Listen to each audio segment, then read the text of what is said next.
మళ్ళీ చెప్పు అందరికి చెప్తా. ఇప్పుడు మళ్ళీ క్వశ్చన్ అడుగు. సుధీర, నేను, ఇది సుష్మా కలిసి వర్క్ చేశాం. దానికన్నా ఎక్కువ ఇది అక్కతో వచ్చి ఇప్పుడు ఇది నేను కలిసి ఉంటాను. ప్రియా నేను దానికి ఇప్పుడు నువ్వు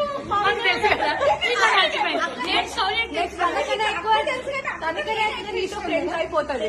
తెలుసు కానీ ఇది ఇండస్ట్రీ కాదు. కానీ ఇదే తెలుసు. నేను అనుకున్నాను ఏమన్నా చిన్నప్పుడు సీరియల్ చేసి అందరు మీరందరూ తెలుసు కదా. మేబీ ఇప్పుడు ఇష్టం లేదు. అది టచ్ లో లేకపోయినా అది టచ్ లోకి వస్తుంది.